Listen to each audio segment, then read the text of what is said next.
Somebody asked me to sign a baby, a 2-week-old baby. With what marker? With a magic marker. Yeah. Like a Sharpie or like a I think with washable? a Sharpie. I don't know.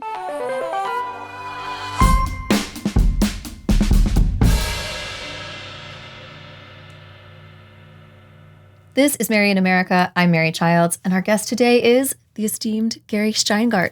Hi. Hi. Beloved and acclaimed. He is a best-selling novelist and also an old friend. Oh, we've known each other probably for a dozen years now. I think that's right. 2013? 13? Wow. That's 13. That's an unlucky. That's a baker's dozen. Yeah, baker's dozen. You could eat it. Gary's books have this sort of creepy way of depicting a technology-saturated dystopia in the very near future. And they've become pretty consistently proven to be dead on, exactly accurate. So now I think he is a psychic.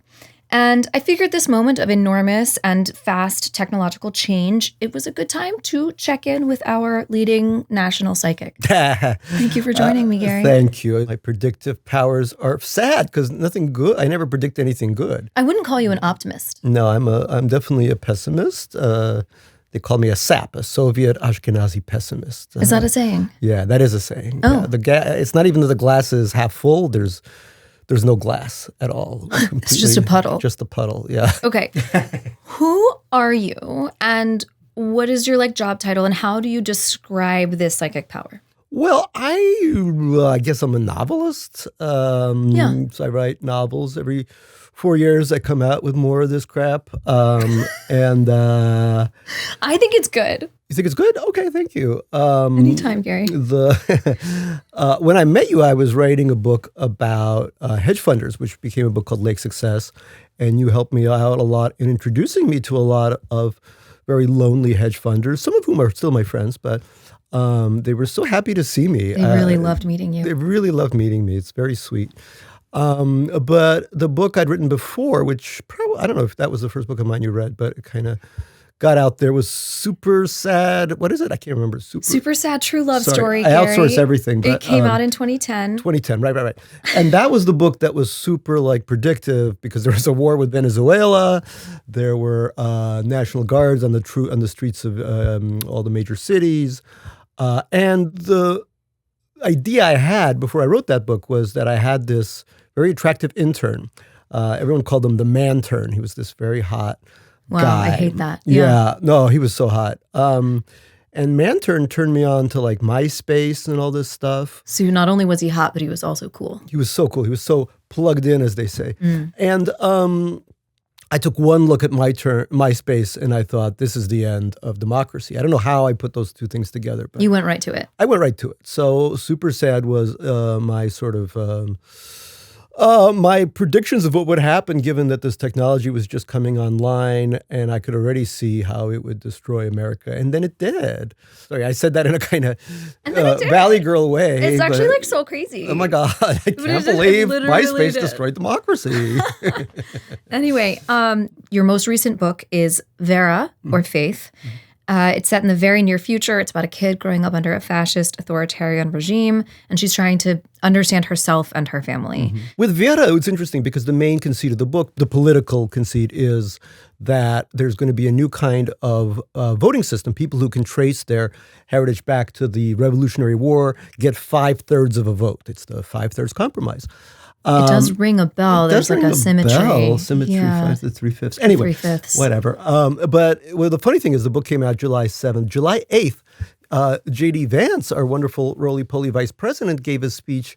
We don't body shame on this show. I'm not body shaming. I love his Winnie the Pooh kind of look. On July 8th, he was saying that there are exceptional Americans, that's what they're called in Vera, who trace their heritage back to the Civil War, not the Revolutionary War. Now, and I was wondering if Usha Vance, read the book really quickly. She's really a great reader. Yeah. She's a fast reader, and she was like, "Wake up, JD! I got this she great pre-ordered. idea. I know how to disenfranchise our kids real fast."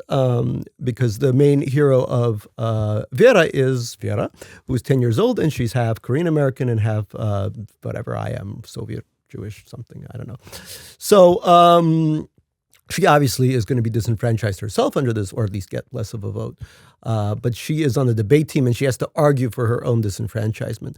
And she cares about winning so much that she does it. But why are you like this? Why are you able? Everyone asks me that. Why are you like this? If I had a dime. But like really, like you're able to, I mean, is this just functionally you have an imagination and also are rooted in real, like why can you do this? Look, I mentioned the Dystopia of the Soviet Union, but also I was sentenced to yeshiva for 8 years for a crime I didn't commit. That's when I got into dystopia real bad. I was, completely shunned because I was a weird-looking guy with a big furry hat from the Soviet Union that smelled like an elk. And so I started stealing books from the library. I still have them in my house. Stop. Yeah, and the books were 1984,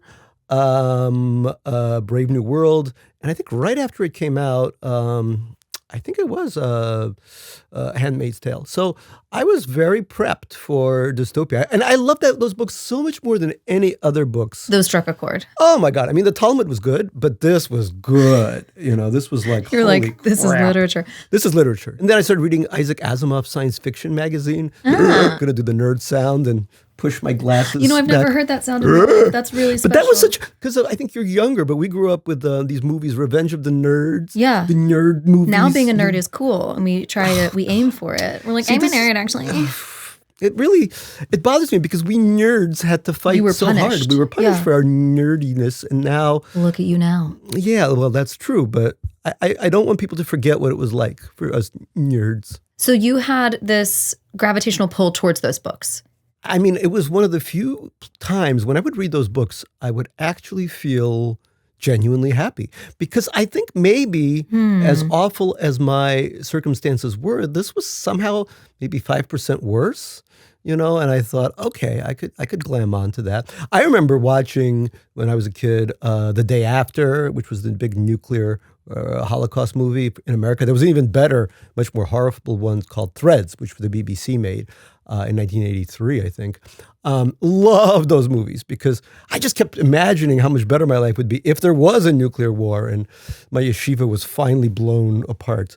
And then maybe I would survive and try to rehumanize the world with my Commodore 64 computer somehow. These were all sad dreams, yeah. I can see joy in that, Gary. Yeah.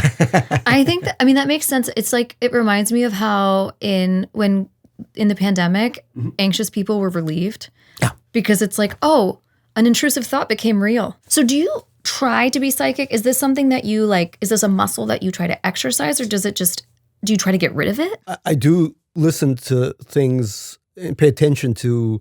Because I read the news. I read the news, but I'm also lucky enough that I know a lot of people in various walks of life, journalists such as yourself, but also people in law, finance, tech. This is kind of the It's what they talk about. But being in that kind of gene pool, if you will, gives me early access to all of the nightmares that are about to happen. So you go out with your friends for dinner, and then you come home. And you write, you do it at the table. You write down new things to be anxious about. I always do. One of the only things I like about the iTelephone is that I get to... The iTelephone. I get to take Famously. Notes, and people think I'm just responding to a text or something, but I'm They really think you're being down. rude, but really you're working. You're being rude, yeah. Oh, I'm sorry, I got to get this. I mean, I'm taking right.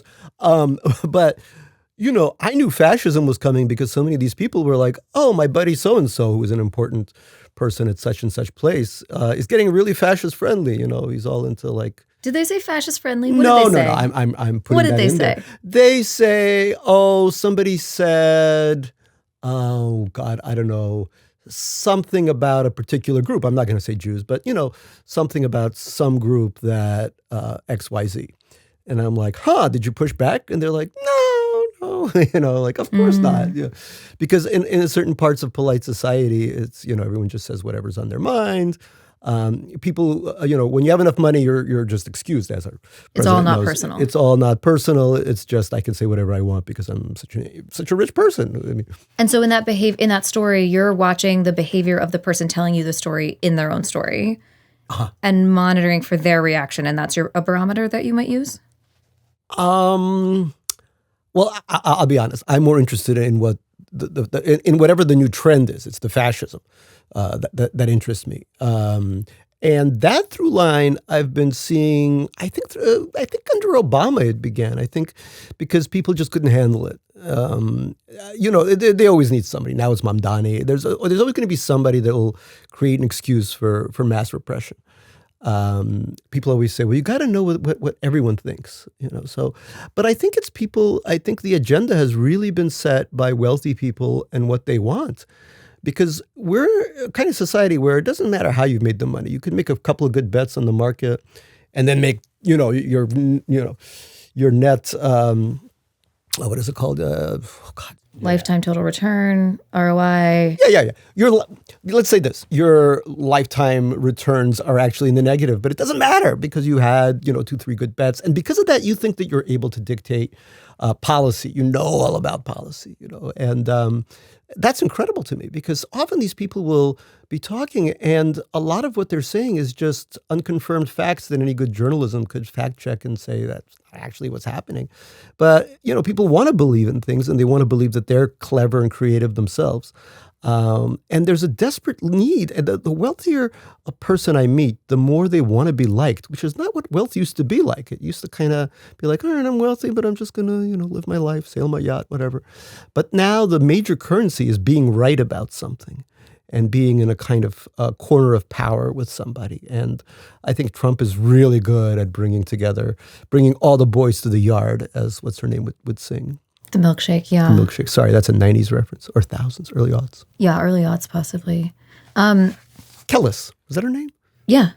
Respect. You're leading us to the kind of the destination that I want to get to of thinking about what's happening now and what's happening with the kind of currencies of being right and the wealthy, yada, yada. However, I'm not done yet with your psychic skills. Uh-huh. How can I get them? Should I try? Oh, a lot of what I do, though, is I wouldn't recommend this to the layperson because, for example... It's a waking nightmare? Well, I have to listen to Hard Fork, for example. Kevin's a friend. I'm sorry, but, I love him, too. I've met him. Lovely man. But, I don't really care about the ins and outs, the language of technology. But I listen to it because it's very important. Yeah. So you have to do these things that are, sort of the media equivalent of a root canal, but you have to do them because they're important. I learned things from Hard Fork that I wouldn't know otherwise. It helps situate me, and it helps me take it to the next sort of dimension, like the stuff they're talking about, the technology. What would that look like on a personal level? What if characters I cared about had to go through this horrific future that they're projecting with a smile, In some ways, although, you're talking about psychic, I don't really use an imagination. I write about things near and dear to me, people near and dear to me, but I just can see the way, for example, I can see the way in which technology has destroyed my own life. Say more. My inability to read books quickly as I used to. And when you don't read a book within, I think Philip Roth actually said this, that when you don't read a book within, say, 2 weeks, you're not really reading it. You're sort of dipping in and out of it. You can't remember the characters. You can't remember. Well, you can't remember earlier turns of phrase. You can't really enjoy the full literary experience of a book if you spread it out over a month. And technology did that to me as well. It has, of course, the dopamine hits from the phone, the horror of my social presence. But do follow me at Shteyngart on Instagram, Twitter, Blue Sky, Substack, you name it. So, but terrible. Am I happier than, sometimes I watch movies set in, the good old days, whatever, 1995. That was a good year for me. And people are putting a quarter into the phone. Yeah. And it's the Sopranos with their flip phones. The flip phones. Good. The flip phones were amazing. Oh my God.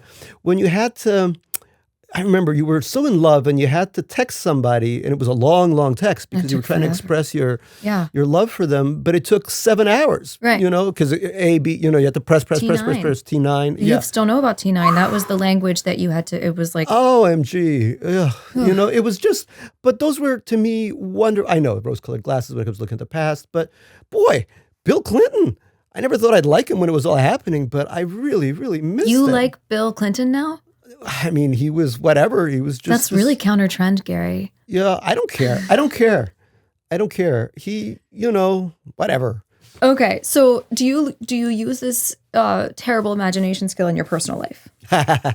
Well, I never thought I'd have a kid because I grew up firmly believing as an artiste that I would always be single and always be artisting and drinking my look at the beret on that guy. Ooh, ooh la la. I can hear an accordion. Ooh la la sassoon. Yeah. But then, having a kid is already an act of faith. And interesting enough, what Vera means in Russian and many Slavic languages is faith. So that book, the last book, Vera, is me trying to, because I have now a stake in the future through my kid. I'm so sorry. Sorry, breaking voice when I say that, but because I have a stake in the future. Can you cry right now? That would be really good. I can cry on cue. Because I have it's cute. Because I have a stake in the future, I need to have faith. And, when I see my son and the people his age, they're inheriting one of the biggest messes anybody could ever imagine, ecologically, politically, socially, economically. It's just a freaking, I can't say shit show on whatever this is. I just did. Holy shit. It's a complete crap show. And I don't know. They know it. They know it. They know all of it. They can pick up on all this stuff. And I think they are they're evolving. They're like some kind of super armadillo, and they're growing plates to deal with they're mutating mentally to deal with all of these challenges, knowing, I think, that they're about to inherit, just a bunch of crap. I mean, these are plates that you have. So you're watching your child and his cohort become like you. A lot of my plates come from growing up in the Soviet Union where everything was a lie. So I never learned to trust. That's what these authoritarian regimes do, is they take away your trust in things. And I think now, knowing that everything that the president or any of his spokespeople say is a lie, and having kids who know all that, right? And I think kids growing up in this cohort already do, and also that almost everything they encounter online is a lie. I mean, that the Secretary of Health is a liar and a crank. All of this, I mean, what happens is that you believe less in society, I think. Yeah. And that's what they want you to do. That's what the authoritarian system does. My parents grew up under Stalin. They don't trust the government at all, They're just intrinsically, instinctually habituated to the idea that the government is always lying.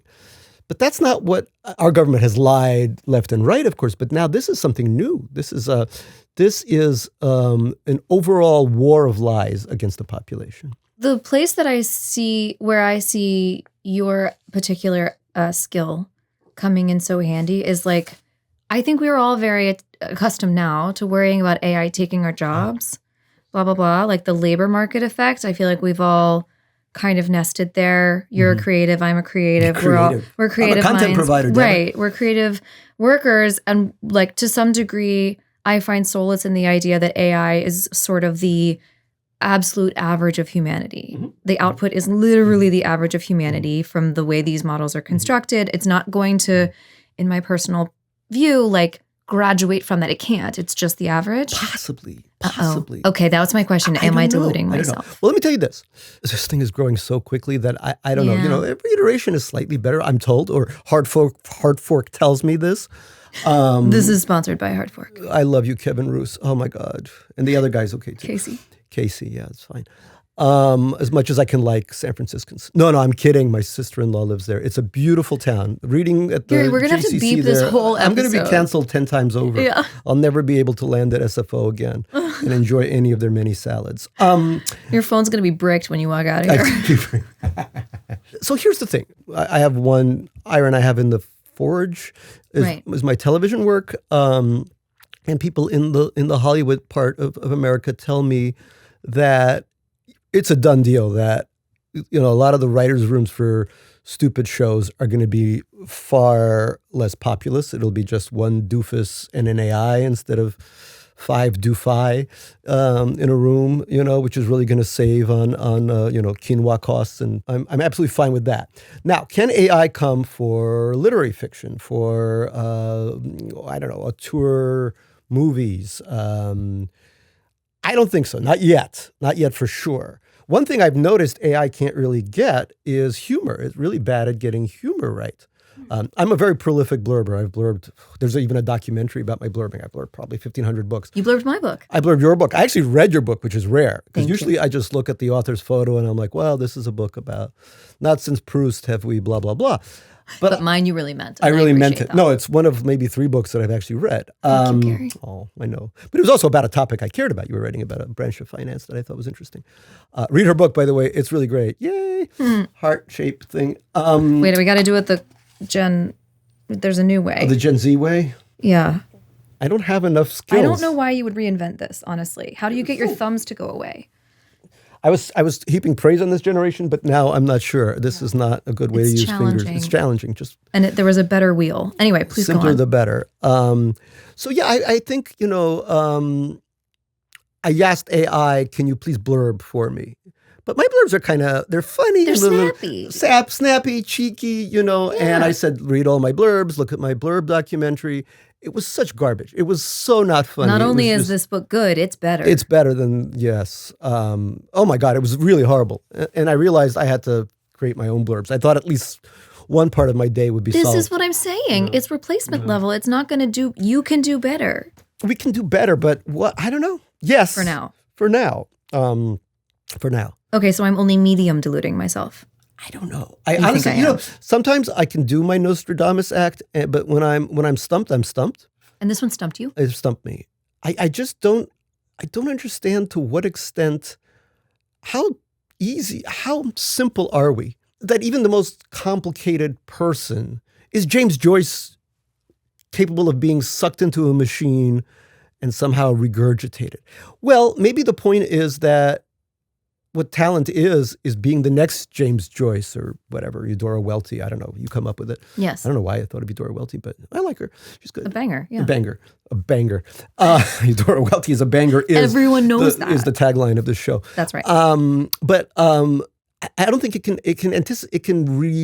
regurgitate what's happened before. Maybe that level of regurgitation will be really good. Maybe there will be a Shakespeare AI that will be, doing interesting riffs off Macbeth. But then it also has a kind of fan fiction-y feel instead of a new kind of creation feel. But again, I'm so boggled by this technology that I don't know yet. Is this your final boss? I don't know. I'll say this, that I'm glad to be, 25 years in my career with some sort of retirement at some point. I'm not. That's not funny. That's not funny. That's not funny to me either. No. But that is, that's a good question. Like, you've done well as a writer. You're the last person to ever do well as a writer. No, well, I don't know about that. Right? Like, you made it through the gauntlet of you published books that are widely read, beloved. They sold. There was a bunch of us. I'm just one of a cohort. Yeah, apologies to your generation. I will say that I think there will be, I think the pie is getting smaller, and that makes people more anxious. And when I was writing Vera, I think I noticed that even in the G&T, with Gifted and Talented, or Gin and Tonic schools. I cannot, I know, it's a really funny name for it. Why'd they do that? Just to mess with us? New York is horrifying. But other cities have this too. But I think these kids are super competitive. I went to a G&T high school, Stuyvesant, which was a big magnet nerd school where almost everyone was an immigrant like myself. Native-born Americans couldn't even apply, I think. You had to be, because to master the math part of the test, you had to be from Russia or India or Taiwan or somewhere. Right, there was a box to check on the application. There was a box to check. Well, right. Yeah. So, but I think, I think these kids are getting, and I remember in my school, people were like sabotaging each other's Westinghouse experiments because for whatever it was called, the Westinghouse Prize. Because I think, first of all, obviously being an immigrant means that your parents are beating you at home if you're not succeeding at something. But the other part of it is I think that the pie is getting smaller and smaller, and people realize that only the top will have any pie to eat at all. Only the very, very thinnest part of it. It's almost like we're competing at the level of people in a developing country, because we are maybe foreseeing a future where in a developing country, often, especially a corrupt one like the United States is becoming, there's only certain groups of people, with or without merit, who hold on to that little slice of the pie, and nobody else gets anything at all. And I think maybe that's the future we're foreseeing for ourselves. Okay. I did come here to become depressed. So. Sorry. No, that's right. That's why I invited you. It's all very funny. We did this to ourselves. Population elected this guy. So in that scenario, less pie, smaller slivers to only the very few, what are our options? I don't know. And again, we also don't know what the shape of the pie will be like when The shape of the pie. because the AI may eat the Shape pie. of That the rhymes. pie. The pie. There's something in there. There's something in there. I can't develop it yet. But, for the longest, since you introduced me to all those masters of the universe, the one thing they were saying, even a baker's dozen years ago, was the robots, whoever owns the robots will be rich and everyone else will get, whatever, 20 grand a year. Why didn't I listen at that time? I know. But it's really interesting because whoever has even money, like a decent amount of money invested in the market, theoretically, I mean, there should be some kind of recession soonish, but so you're pro, this is a bubble? a bubble that will, like an endless pubescent pimple, keep growing back and will eventually... Like a cystic acne It'll be situation. a cystic acne, which eventually will merge with the face to such an extent that, we'll be unable to tell if it's acne or just, who we are at this point. I'm going to ask Eugene Fama about retinol. Yeah, that's a good idea. Okay. But look, whatever. Life... Yes. You broke me. I'm sorry. All right. Well, I am afraid to ask this question now because we're already in a dark place. But one of the things that I watched in Super Sad in the years after, it's like it's not the labor stuff, it's not the economy stuff, but it's like the second order effects on our relationships that you're so good at seeing. That you saw the way that we were going to get kind of individualistic, that we were going to get more and more hyper-focused on our own metrics and our dopamine hits and our all of that. What's the kind of second-order effect from this AI one? Yeah. Well, before we talk about the AI, which is only going to make things worse because already people are having AI lovers and all that stuff. That's great. Psychosis, and unfortunately sometimes suicide in younger populations. But before we get to that, when I was writing Super Sad, what I thought is that there were going to be incredible effects on love and friendship. That's what Super Sad True Love Story is about. It's a person from one generation dating somebody from another generation. And the big thing really between them is technology. I'll give you an example. So I was just looking, I teach at the Columbia Institute for Exceptional Writers and the MFA program. And I just got a senior thesis to go over and I loved it. You know why? People were having sex in it. Frankly, maybe a little too much sex, but it was like, holy crap. Because since I started at Columbia in 2006, we went from, John Cheever to, C++. Everything, all the love and sex and intimacy has been swept away. If any kind of relationship is being portrayed, people aren't on top of one another. They're just bumming it, texting it, If people are expressing love, they're doing camming for money or something like that, It's depressing. I understand that they're just mirroring the worlds they live in. But, when I was coming up as a young buck, and maybe there was too much John Cheever. I agree. It's fine. We had to de-Cheeverize a little bit. Sorry, part of the audience is like, what is he talking about? Let's use real words. What does this mean? Let's use real words. When people would write about sex continuously and often misogynistically, so I'm not supporting that part of it. But Thank you for the clarity. Yeah, sorry. We as women appreciate it. I'm really good at this. I'm really good at Oberlin. Yes. Yeah, you got it. 95. But at the same time, it's so rare to see the idea that love is possible still, And you can see it obviously in the fact that we're all not breeding. I only have one kid, and barely had that. So, you're keeping up a good average. Thank you. You're welcome. Judy Vance is like, yes, good job. Well, it is like, immigration aside, it is like the global population is projected to peak in 2080, which is like tomorrow. Yes. So even setting aside, which is like hard to do, the like eugenics of pronatalist discussion and the like immigration policies. And I mean, it's literally a problem even separate and apart from those issues. So yeah. Yeah, no, for sure. But I wasn't even thinking of it in natalist terms. I was thinking really in terms of like... You need the people to be out there having sex. Having sex... Spending time looking at each other. Sorry, that sounds very... There's a bar that I used to go to, and I think... Just for staring? Yeah, it was just for staring. They gave me a whole staring booth. People couldn't see that I was staring. Sorry, this is not getting really creepy. The bartender is present. It seems like I haven't been there in a while, but I understand that the sort of far-right crowd took it over a little bit. But anyway, the idea of... I don't want to alcoholize myself to the point where everyone thinks I'm just a lush. But the idea of people sitting at a bar And not on a Tinder date, not using an algorithm that brought them together. At the end of my career at Clandestino, I would see all these Tinder dates, and one person would just leave really quickly, and then the other person would give us the postmortem, and that was just so sad because I remember meeting people at bars. I'm sorry, that may sound to some people very 1970s swingery type. No, not at all. This is how we lived. Yeah. Were there bad outcomes? Of course. And I want to, caution I don't support any of those outcomes. But at the same time, there was such a wonderful feeling of question markness. You never knew what would happen next. I think the fiction kind of checks that box as well, that I kind of almost, sometimes I'm in the middle of an evening and I think, oh, this is exactly what I thought would happen. It's a frightening feeling. It's almost like we're stuck in some kind of deja vu machine.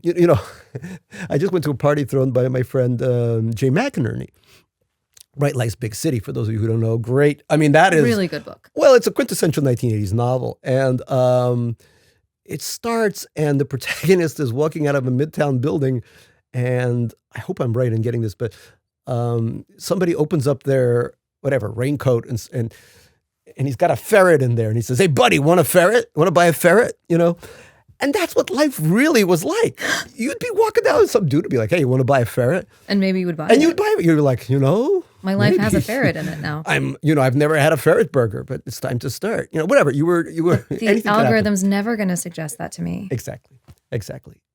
I can't begin to tell you how bananas things were. I mean, New York really was. Oh my God! It was a story waiting to happen. I think for my first novel, I think it was just a diary entry, Your first novel being? The Russian debutante's hand job or something. Handbook. Yeah. Handbook. Almost sorry. had it. Almost had it. Yeah. So close. But it was, write what you know, as my high school teacher told me. And now I really have to create these dystopic scenarios because all the good stuff's gone. So you miss the unexpected. I miss the unexpected. And AI Everything's can't so do that. expected now. Everything's expected. Everything is expected. Everything's expected. Everything Past is, returns are indicative. Yes, you go to the dig-in and order a bowl of God knows what, and then you eat it, and Your slop. Yeah. So we're having a narrowing of the imagination because we no longer expect the unexpected. Look, it feels like that to me. But so of course, and I know that 50 years from now, people are going to be like, "Oh my God, Gen Alpha, they were wild. Oh no. Oh, their vibe coding was incredible. These kids were insane." But it's something I notice again because I'm sort of lucky in that I do teach at an MFA and a good MFA, that I have talented students who are in their 20s. So I get to sort of, hear it directly from the horse's mouth, what's happening now. And what is happening? How are they doing? It seems very depressing. I try to have very collegial classes, collegial workshops. I hope I succeed. I think I do succeed because I want them to at least reach out to one another. And I'm not saying I'm the only instigator of this, but, it's a graduate program. So I'm like, we're going to have a drink or something, So you're actively trying to foster connection. I want them to have connections. And I'm not saying that these are like, desperately lonely Group people. This isn't in a law school, but, it's still, I still keep in touch with some of my grad school friends, and I just want, you sit down, the laptops come out, and I'm like, I'm like my dog when I leave. I'm like, you just whimpered, yeah. Because I know there's going to be less when that thing is out.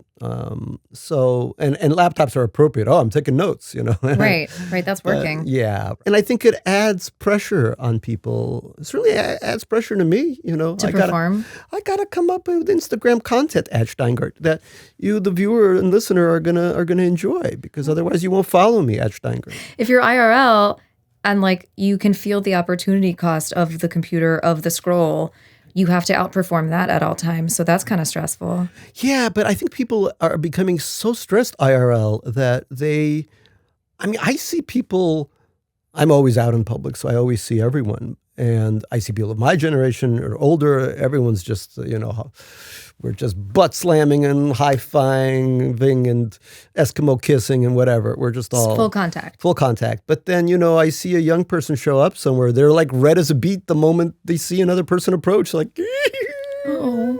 babies. Sometimes, people at a signing line, of course, who reads novels? So everyone's, I love my under 80 crowd, but, sometimes you get somebody under 50 or no, even less.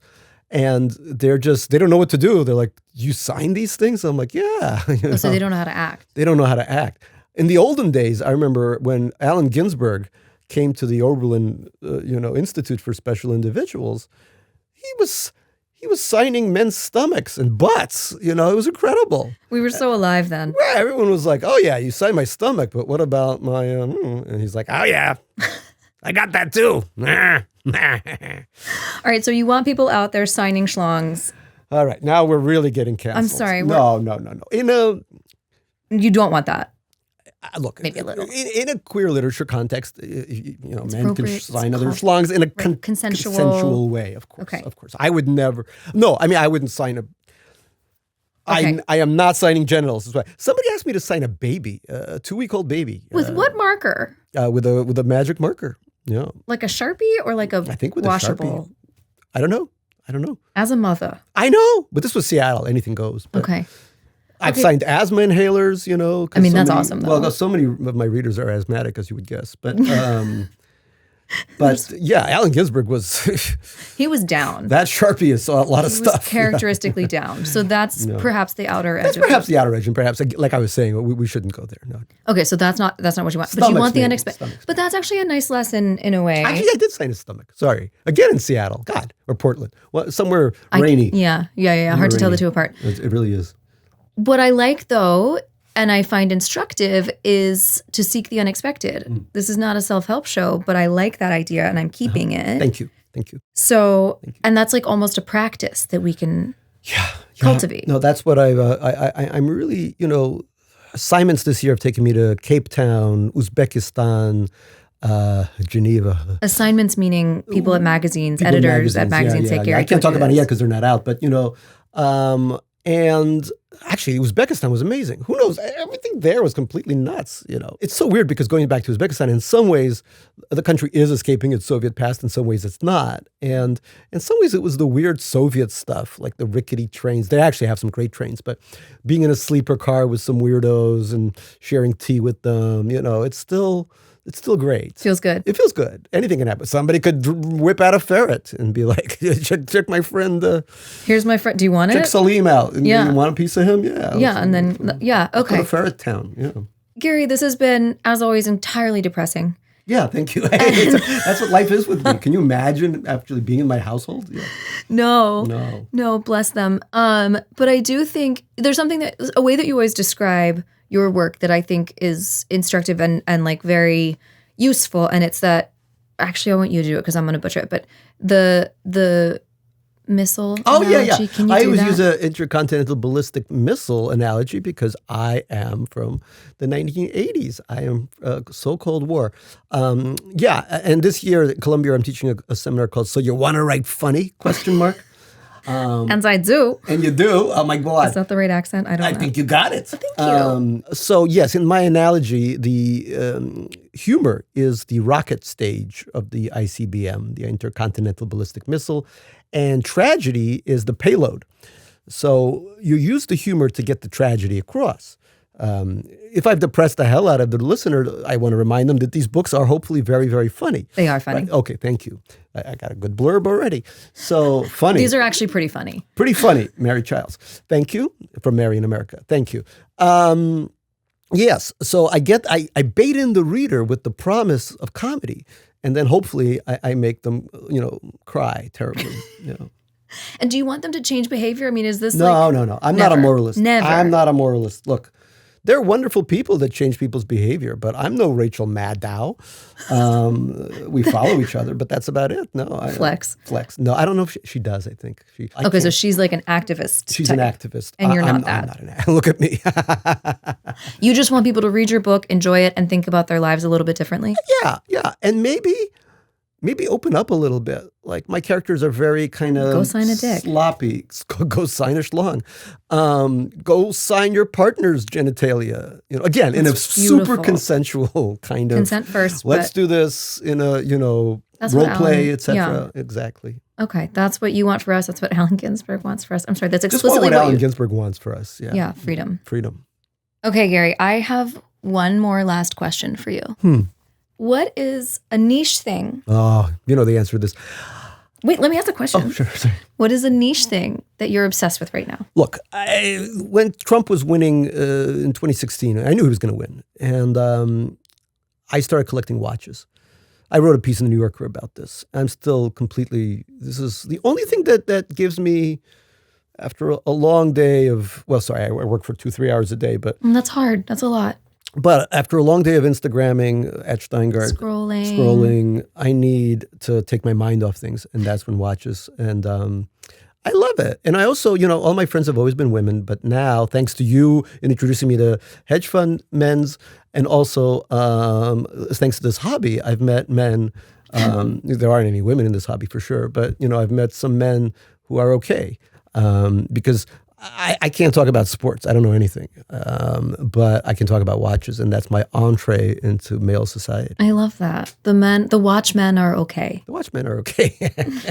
Well, Gary, thank you. Thank you so much. I'm so happy that there's a show called Mary in America and that you are that Mary. Well, thank you for being on it, Gary in America. This was a delight. Always.